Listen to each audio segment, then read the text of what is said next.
जय श्री कृष्ण दोस्तों। भगवत गीता न केवल एक धार्मिक ग्रंथ है बल्कि आधुनिक जीवन की जटिलताओं का समाधान देने वाली गहराई से भरी एक मार्गदर्शिका भी है। तनाव, चिंता और संदेह आज की सबसे बड़ी मानसिक चुनौतियां हैं दोस्तों, और गीता इनका समाधान बहुत सरल लेकिन प्रभावशाली तरीके से देती है। तो चलिए दोस्तों, देखते हैं आधुनिक जीवन के लिए गीता के क्या समाधान हैं। हमने गीता से 5 समाधान निकाले हैं जिसे आप सुनकर अपने जीवन में आ रही समस्याओं को दूर कर सकते हैं। तो पहला समाधान है कर्म योग से। दोस्तों, कर्म करो, फल की चिंता मत करो, यह हमें गीता सिखाती है। कर्माण्येवाधिकारस्ते मा फलेषु कदाचन, अर्थात हमारा अधिकार केवल कर्म करने में है, फल पर नहीं। भगवान कहते हैं कि तुम्हारा अधिकार सिर्फ कर्म करने में है, फल पर नहीं। इसलिए फल की इच्छा से कर्म मत करो और कर्म न करने में भी आसक्त मत हो। दोस्तों, कई बार हमारी चिंता का कारण होता है कि अगर मैंने ये किया तो इसका आगे क्या रिजल्ट होगा।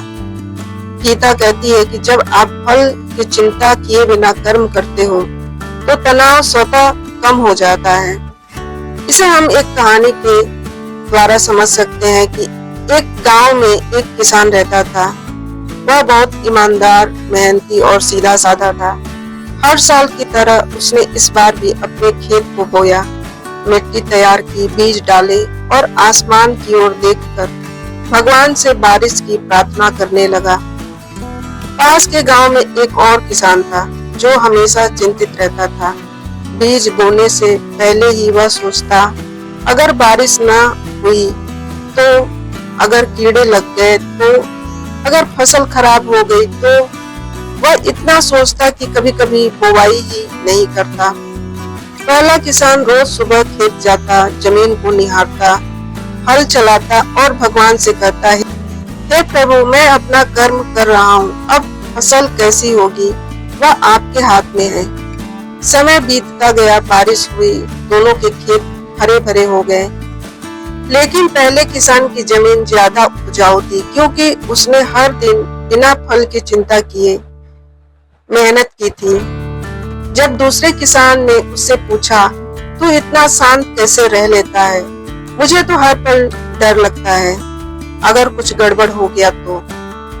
पहला किसान मुस्कुराया और बोला, मैंने गीता पढ़ी है भाई, कर्म करने का हक हमारा है पर फल हमारे बस में नहीं। अगर मैं चिंता में जीता तो न खेती करता न फसल होती।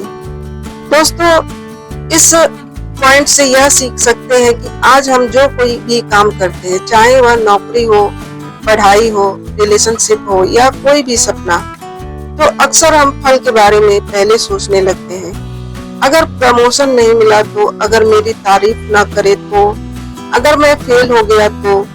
यही सोच हमें तनाव और थकान देती है। गीता का कर्मयोग सिखाता है कि जब हम पूरी निष्ठा से काम करते हैं और परिणाम की चिंता नहीं करते तो हमारा मन शांत रहता है और अच्छा फल मिलने की संभावना बढ़ जाती है। गीता का दूसरा पॉइंट है जिससे हम सीख सकते हैं आत्मा की स्थिरता। गीता के दूसरे पॉइंट आत्मा की स्थिरता से हम अपने तनाव को और परेशानियों को कम कर सकते हैं कि तू शरीर नहीं आत्मा है। गीता के दूसरे अध्याय का 20वां श्लोक कहता है कि आत्मा कभी न जन्म लेती है न मरती है, यह नित्य, अजन्मा, शाश्वत और अविनाशी है। शरीर नष्ट हो सकता है, आत्मा नहीं। दोस्तों, इसे हम एक कहानी से समझ सकते हैं कि एक बार एक प्रसिद्ध राजा मृत्यु के भय से घिर गया। उसने अपने राज्य में घोषणा कर दी कि जो भी व्यक्ति मुझे मृत्यु के डर से मुक्त कर दे, उसे मैं अपना आधा राज्य दे दूंगा। कई विद्वान आए, ग्रंथ पढ़े, तर्क दिए, पर राजा का डर कम नहीं हुआ। फिर एक साधारण से दिखने वाले बुजुर्ग साधु आए। उन्होंने राजा से कहा, राजन, क्या आप मुझे अपना शरीर दे सकते हो? राजा चौंका, कैसी बात कर रहे हो? शरीर मैं कैसे दे सकता हूँ। साधु मुस्कुराए और बोले, तो फिर मानो कि यह शरीर आप नहीं है। अगर आप होते तो आप इसे दे सकते थे। आप वो हैं जो इस शरीर को चला रहे हैं, अर्थात आप आत्मा हैं। राजा स्तब्ध रह गया। साधु ने समझाया कि मृत्यु शरीर की होती है, आत्मा की नहीं। आत्मा न पैदा होती है न मरती है। जब तक आप खुद को शरीर मानते हो तब तक डर बना रहेगा। जब जान लोगे कि आप आत्मा हो, अजर अमर अचल हो, तो डर और चिंता खुद ब खुद खत्म हो जाएगी। दोस्तों, इससे हम यह सीख सकते हैं कि आज हम अपनी पहचान को पूरी तरह से इस शरीर से जोड़ लेते हैं कि मैं इंजीनियर हूँ, मैं माँ हूँ, मैं 45 साल का हूँ, मैं बूढ़ा हो रहा हूँ। ये सारी पहचानें शरीर से जुड़ी हुई हैं और शरीर नाशवान है, इसलिए डर और चिंता आ जाती है। अगर मेरी नौकरी चली गई तो, अगर मैं बूढ़ा हो गया तो, अगर मैं किसी को खो दूं तो, गीता कहती है कि तू ना तो यह शरीर है, ना यह नाम रूप ही तुम्हारा है। तू आत्मा है, चेतना है, जो साक्षी है, शाश्वत है। जब हम यह पहचान महसूस कर लेते हैं तो एक गहरी शांति और स्थिरता भीतर हमारे उतरती है और यही हमारी असली स्वतंत्रता है। तो दोस्तों, तीसरा भगवत गीता का पॉइंट है, स्थित प्रज्ञ बनो, अर्थात समता का भाव रखो। दोस्तों, जो व्यक्ति दुख में विचलित नहीं होता, गीता के दूसरे अध्याय के 56 नंबर के श्लोक में भगवान कहते हैं कि जो व्यक्ति दुख में विचलित नहीं होता और सुख में लालायित नहीं होता, वही स्थित प्रज्ञ है। अर्थात भावनात्मक संतुलन तनाव को घटाता है। जब आप किसी भी परिस्थिति में स्थिर रहना सीखते हैं तो जीवन आसान लगने लगता है। जो व्यक्ति दुख में विचलित नहीं होता, सुख में मोह से नहीं बंधता, जो राग भय क्रोध से मुक्त है, वही स्थित प्रज्ञ कहलाता है। इसे हम एक कहानी के द्वारा समझ सकते हैं दोस्तों कि एक संत थे जो ध्यान में गहराई से रमते थे। एक दिन उनके शिष्य ने पूछा, गुरुदेव, आप हमेशा शांत कैसे रहते हैं? न सुख में झूमते हैं, न दुख में टूटते हो। तब संत मुस्कुराए और शिष्य को पास के बाजार ले गए। वहाँ एक दुकानदार कांच की चूड़ियां बेच रहा था। संत ने एक नाजुक सी चूड़ी ली और पहन ली। शिष्य चौंका और बोला, गुरुदेव, आप चूड़ी पहन रहे हैं? संत बोले, हाँ, लेकिन ध्यान से देखो, यह चूड़ी है कांच की, कभी भी टूट सकती है, इसलिए मैं इसे सजा कर पहनता हूँ, लेकिन भीतर से जानता हूँ कि यह अस्थायी नहीं है। अगर आज टूट जाए तो दुख नहीं होगा। ऐसे ही मैं जीवन की हर परिस्थितियों को देखता हूँ, सुख हो या दुख, ये सब क्षणिक हैं। अगर मैं हर स्थिति को कांच की चूड़ी की तरह देखूं, तो मन कभी नहीं टूटेगा, न फूलेगा। दोस्तों, इससे हम यह सीख सकते हैं कि आज हम हर अनुभव को स्थायी मान बैठते हैं। अगर कोई तारीफ करता है तो हम खुद को ऊंचा समझ लेते हैं। अगर कोई आलोचना हमारा करता है तो हम टूट जाते हैं। अगर सफलता मिलती है तो अहंकार आ जाता है और अगर असफलता मिलती है तो आत्मसंदेह होता है।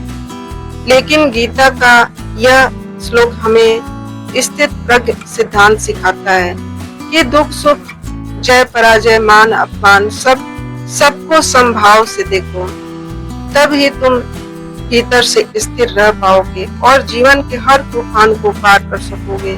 गीता का चौथा संदेश यह है कि यह हमारे संदेहों का नाश करता है। संदेह ही विनाश को प्राप्त होता है। अर्थात गीता का चौथे अध्याय का 40वां श्लोक कहता है कि जो व्यक्ति अज्ञान अविश्वास से भरा है, जिसमें संदेह बना रहता है, वह विनाश को प्राप्त होता है। संदेही को न इस लोक में सुख मिलता है न परलोक में। अर्थात इसे हम एक कहानी के द्वारा समझ सकते हैं कि एक बार दो तीरंदाजों के बीच प्रतियोगिता हो रही थी। पहला तीरंदाज बहुत आत्मविश्वासी था। उसका ध्यान सिर्फ अपने अभ्यास पे था। दूसरा तीरंदाज हर बार तीर चलाने से पहले सोचता था, अगर तीर गलत चला गया तो, अगर लोग हंस पड़े तो, अगर मैं हार गया तो।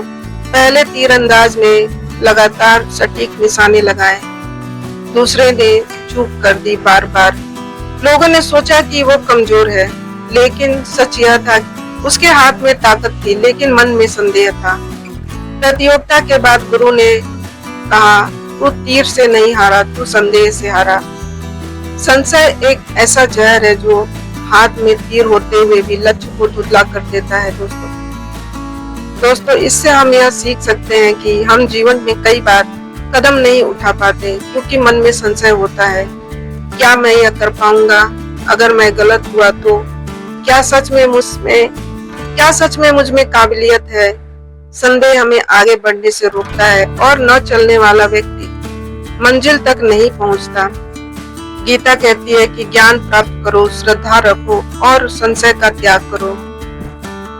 संशय आत्मा को अंदर से खोखला कर देता है और खोखले मन से कोई जीवन को नहीं जी सकता। गीता का 5वां उपदेश यह है कि समर्पण और शरण भगवान के प्रति रखो।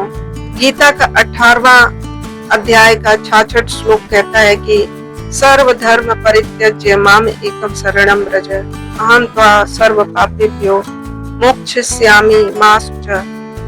अर्थात सारे धर्मों को त्याग कर मेरी शरण में आ जाओ, मैं तुम्हें सभी पापों कष्टों से मुक्त कर दूंगा, चिंता मत करो। दोस्तों हम इसे एक कहानी से समझ सकते हैं कि एक छोटी बच्ची अपने पिताजी के साथ जंगल में जा रही थी। रास्ते में एक उफनती नदी आई, पुल टूटा हुआ था। पिता ने बच्ची से कहा, डरो मत, मैं तुझे पार करा दूंगा, बस मेरा हाथ कस के पकड़ लो। बच्ची ने मासूमियत से जवाब दिया, नहीं पापा, आप ही मेरा हाथ पकड़ लो। पिता हंसकर बोले, क्यों? बच्ची ने कहा, अगर मैं आपका हाथ पकड़ लूं और डर के मारे छोड़ दूं तो मैं गिर जाऊंगी, लेकिन अगर आप मेरा हाथ पकड़ोगे तो आप कभी नहीं छोड़ोगे। दोस्तों इस उपदेश से हमें यह सीख मिलती है कि हम जीवन में बहुत बार सोचते हैं, मुझे खुद ही सब संभालना है, अगर मैं चूक गया तो सब कुछ मेरे कंधों पर है। यही सोच तनाव, डर, थकावट का कारण बनती है। गीता हमें सिखाती है कि जब तुम अपने अहम को छोड़कर भगवान की शरण में आ जाते हो, तब तुम्हारा बोझ तुम्हारा नहीं रहता, वो हमारा यानी कि ईश्वर का हो जाता है। समर्पण कोई कमजोरी नहीं, गहरी आंतरिक शक्ति है, अर्थात यह जानना कि मैं अकेला नहीं हूँ। तो दोस्तों गीता के ये 5 अमूल्य समाधान हमारे जीवन को सुखमय बनाते हैं।